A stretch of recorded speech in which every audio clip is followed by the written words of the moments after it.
Hello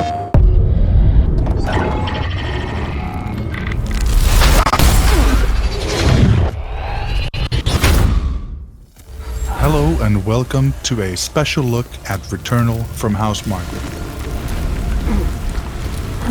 My name is Mikael, and today with us we have the game director, Harry Kruger. Hey everyone, great to be here. As well as the narrative director, Gregory Loudon. Hey, great to be here as well. So here we're seeing Selene crash landing onto Atropos and starting her first loop.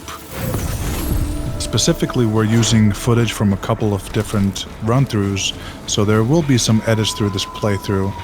But how does it differ from every single run, Harry? What are we seeing here for the first time? Yeah, so every time that you exit the initial crash landing room, you will immediately be confronted with a fairly freshly generated level, right? So we've designed Returnal to be consistently fresh and surprising for players, and every run is designed to be unique and provide memorable player stories. But some of the factors, some of the modules, if you will, might get familiar in a way, so there are some handcrafted environments that are being recycled, right? Yeah, for sure. So each of these individual levels or areas has been handcrafted so we can achieve the desired mood and quality of the lighting and just get it balanced to perfection.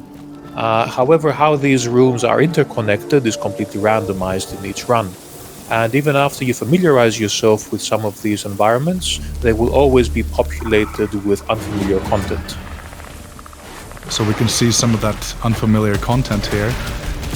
The first enemies coming at you, some quick action. Greg, how do you feel about these enemies? Are they going to be tough to battle, or...? Yeah, so here are the Kerberons. They're definitely, if you let them get close, they can take you out, and they also shoot out their own projectiles to give some of that Housemarque bullet hell flair. But yeah, they're tough. I wouldn't stick around too long with them.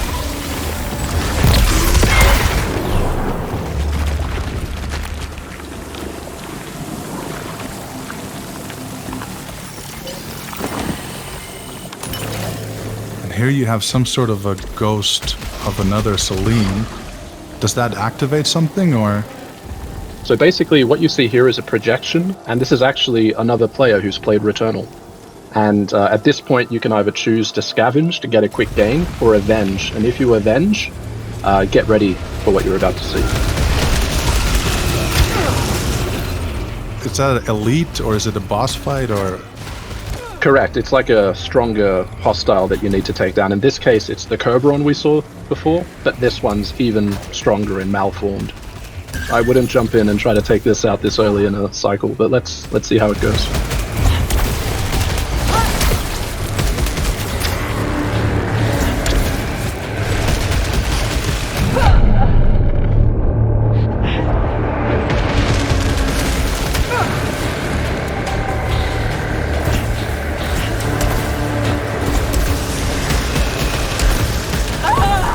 Clearly that risk did not pay off. Right on. So Selene died now for the first time. Starting back at the same crash landing hub, but with the same pistol as you had before. There's something looming on the left hand here. Yeah, so this is our mysterious device called Phonos. And what happens here is, as you play the game, you accumulate this permanent currency called Ether. This is something that persists across multiple sessions of the game.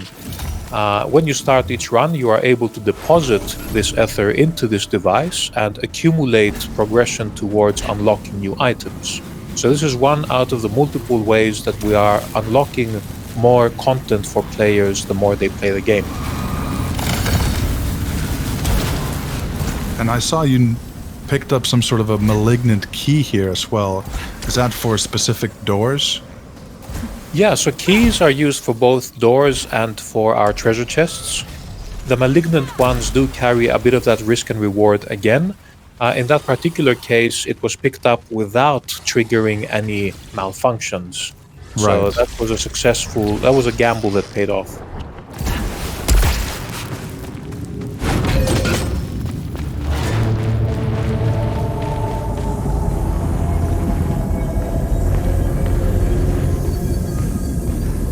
am I assuming right that these are some sort of art pieces from previous civilizations?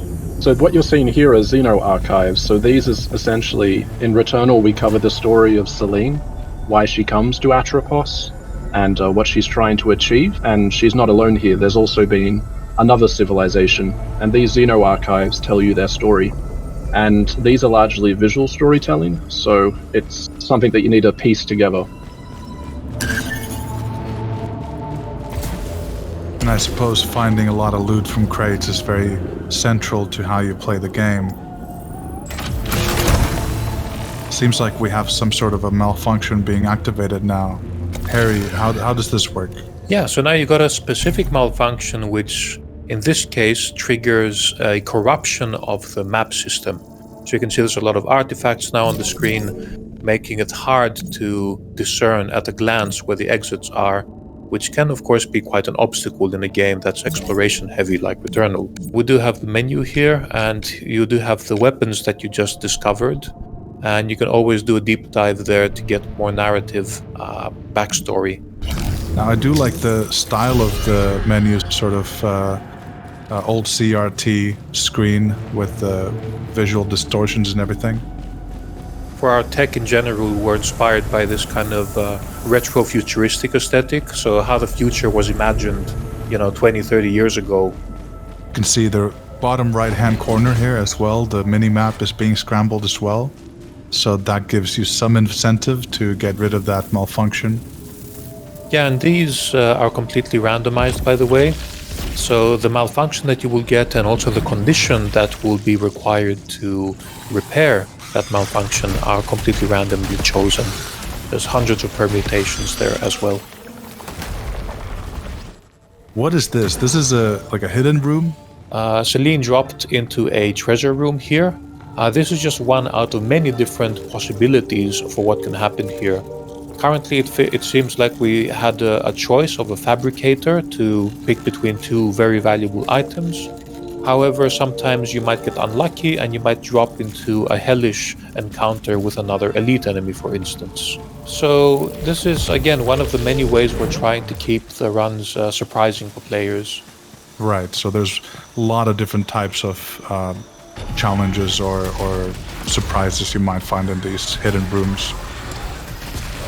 Yeah, definitely. We want to keep players on their toes, and we want the game to be surprising you.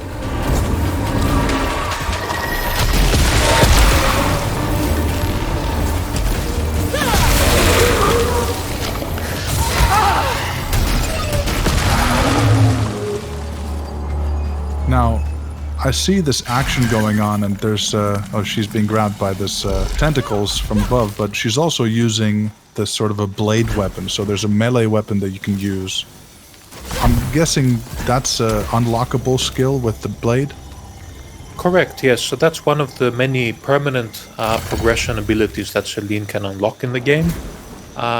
It does give you more strategic possibilities in combat, and also grants access to new rewards and new areas that were previously inaccessible. Here we can see the portal to the next biome, but before that we have to find the anathema key. Yeah, anathema. So that means damning or curse.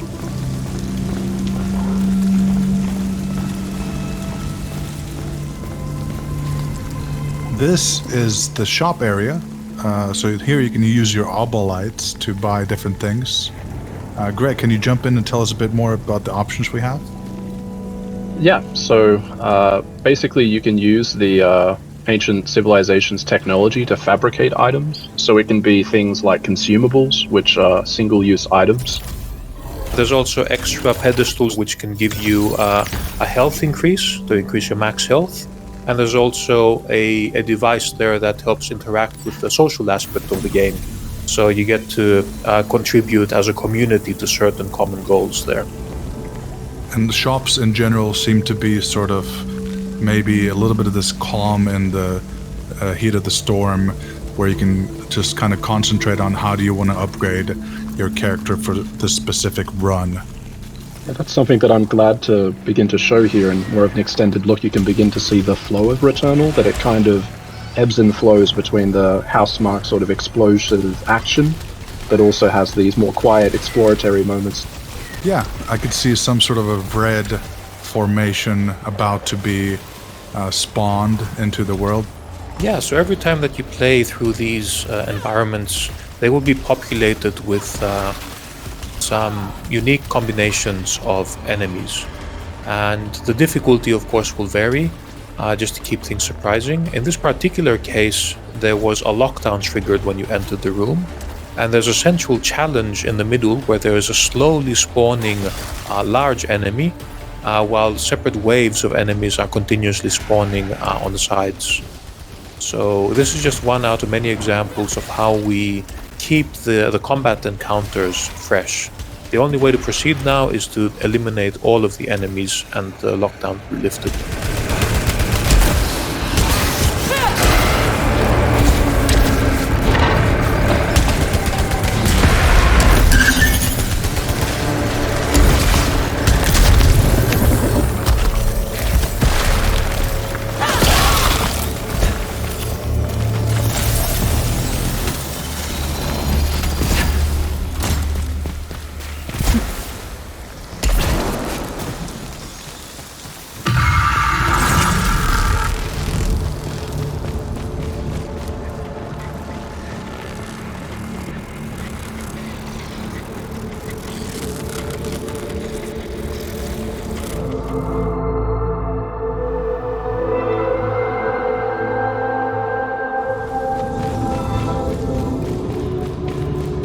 Right now we're collecting an item that seems to be a key of sorts to traverse from one biome to another.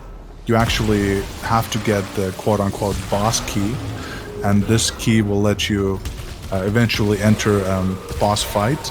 But it seems to be that there are these high-level goals that you encounter, and in this case the Anathema Vault, if I'm pronouncing that correct, is the goal for the first level.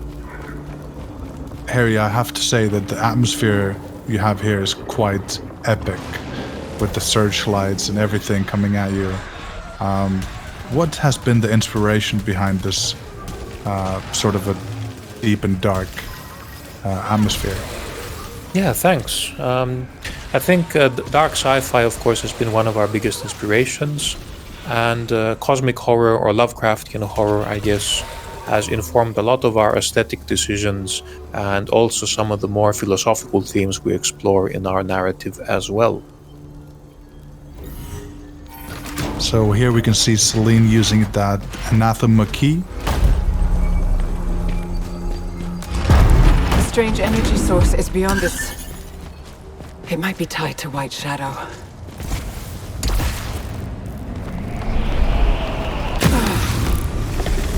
Something scary is forming up. Guessing that's the boss. Harry, can you jump in and tell us a bit more about this encounter? This is called Freaky. So this is just, again, we've been relying quite a bit on Greek mythology for a lot of our narrative themes.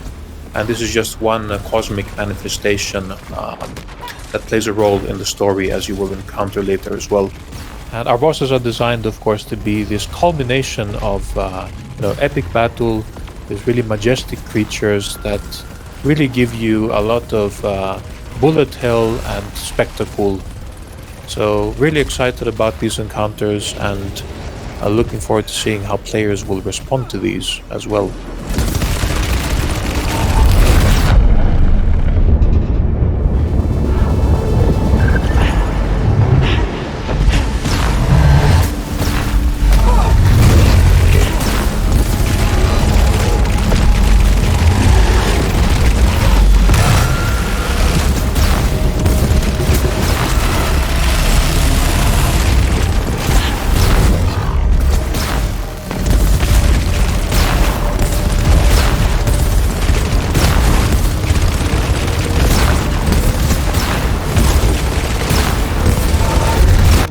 Very exciting action there. I really wonder how it ended up being.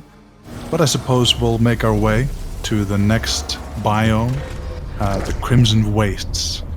Here we can see Selene going through a portal, and quite quickly the SSD is able to maneuver us over to the other side. Greg, do you want to jump in here and tell us a bit more about this environment? Sure. So, Selene has just arrived in the Crimson Wastes. This features different hostiles, a different story to uncover, and of course there's a different boss to fight as well. You can see here it has a very different visual style, and each biome is intended to provide a different challenge, and also a different feeling.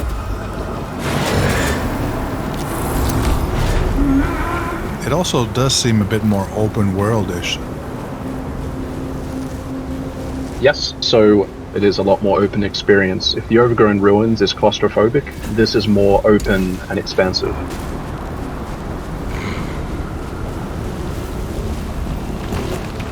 Yeah, so as Greg was saying, I think each biome has been envisioned to have its own unique story, of course, and its own role, and also to be very different from each other. So each biome should provide its own very unique flavor of gameplay and encounters.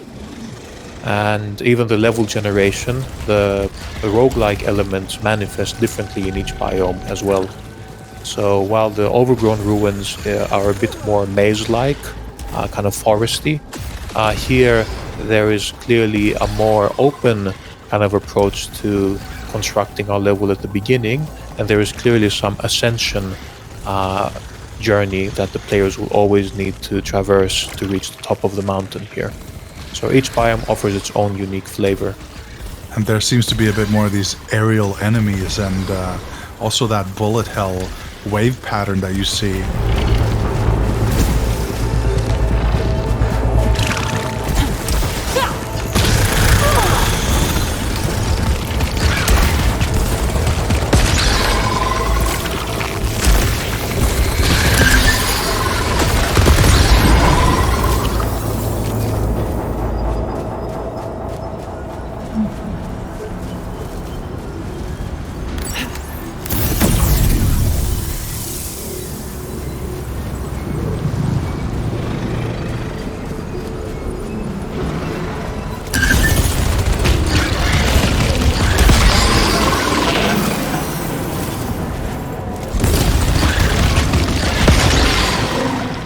Now I see Selene here taking on some enemies and just wondering if she's having a bit of a tough time.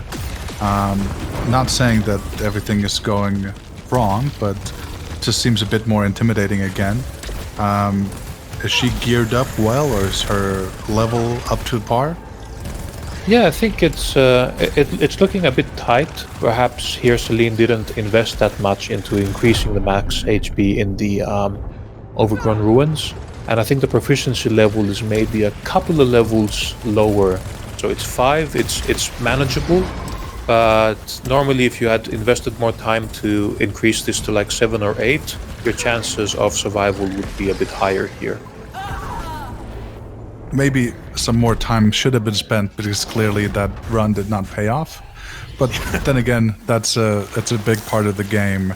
And, respawning at the beginning actually does give you new story and narrative beats as well. So thankfully we did beat the boss here in Overgrown Ruins, so we can actually make our way back to the Crimson Wastes without beating that boss again. Oh, cool. We encountered the house. Greg, would you like to share a bit of info about this, man? Sure, yeah. So the house is used in Returnal for us to kind of explore Selene as a character more and give you more meaning into the story of Returnal. You actually experience these in first person, which allows us to provide you with a greater sense of intimacy and connection to Selene. But we won't show you that on this playthrough, so you'll have to play it in the game ahead. I just love the way the environment and those little fireflies and the fog interacts. Must say you guys created a pretty immersive environment to be in. And the tentacles, just the tentacles are something so hectic to look at every time you see them. Yeah, those have been really fun to work on. Aside from being a pretty cool showcase of our VFX tech, I think they can also look quite intimidating as well, and they also help with the gameplay communication too. So when an attack is charging up, you can see the tentacles also flailing and charging up the energy too.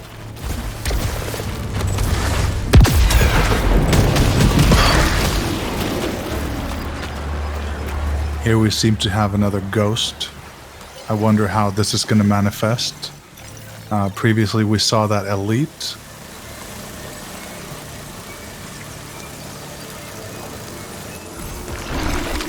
Oh, so this is some sort of a Selene being brought back to life. Yeah, this is an infected scout. It can be quite a challenge, and you can also see that its attack caused a malfunction. So, once again, we try to turn the tables on you with Returnal, just when you think you know what's coming. We like to provide a bit of twist and variation there as well. Very interesting. So you're using other players' playthroughs in a surprising way.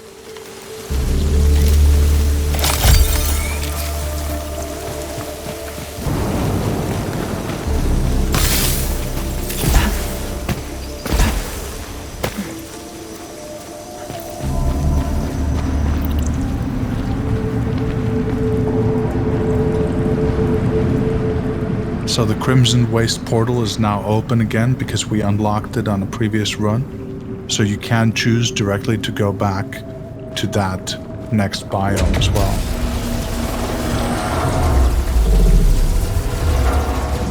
And as Harry said, I would recommend that you should try to build yourself up.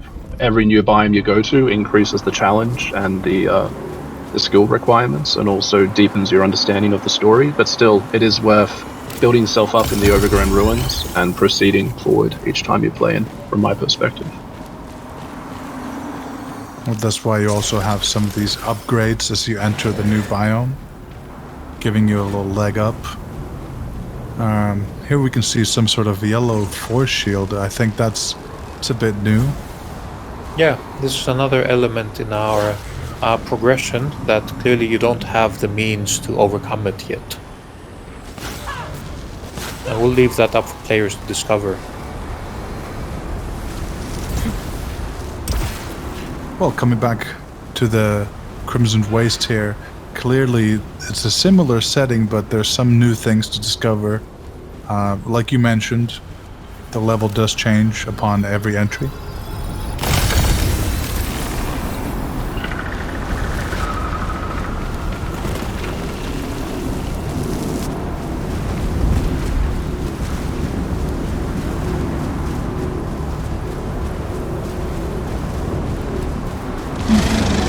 Some of the pesky flying monsters here again.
I just love the way you have these waves of lasers still coming at you, even though the enemy's dead, still trying to, take you down from the other side. From beyond the grave.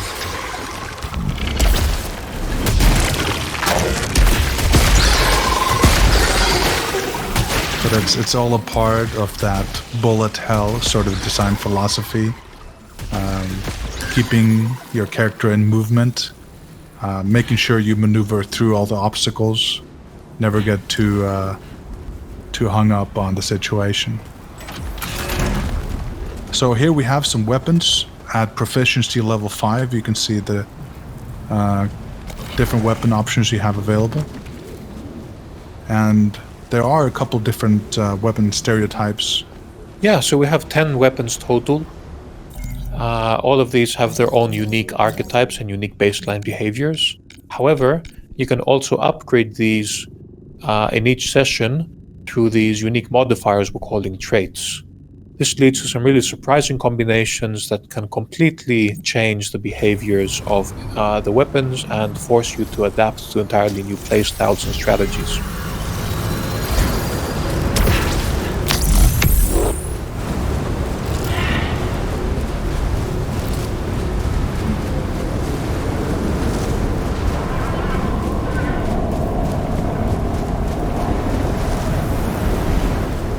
I could see here at the top left corner we have these 2 malfunctions detected. Are there only 2 at a given time? Yeah, so you can have 2 active at any time. So the negative effects and the conditions to repair these are completely randomly chosen.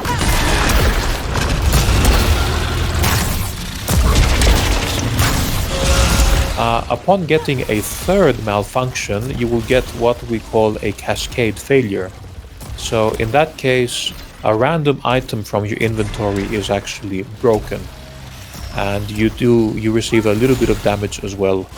So the stakes get higher as you accumulate more of these malfunctions, so you need to proceed with caution.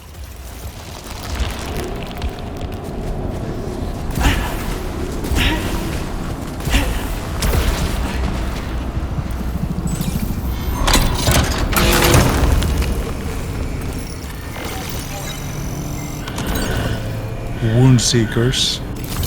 So clearly an upgrade to a weapon that we got here from that chest. Yeah, that particular upgrade increases your damage to enemies that already have low health, so it's more of a finishing kind of helper in a way for the enemies. But there's many different types of upgrades, and it's impossible to discover everything in any single session.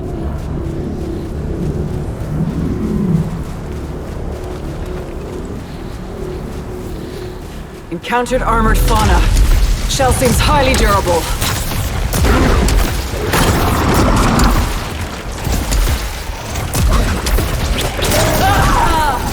Well, I suppose that enemy was a bit too much for Selene.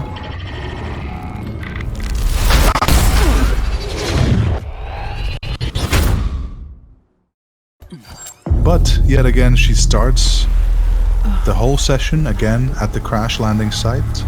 But here we have it. Another run of Returnal is up ahead of us, and we'll let the players experience it for themselves. Thank you so much, Harry. Thank you so much, Greg, for being a part of this. Deeper look into Returnal, out April 30th on PS5. Thanks. Thanks, everyone. Enjoy Returnal when it comes out on April 30th.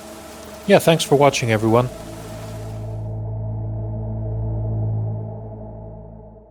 PlayStation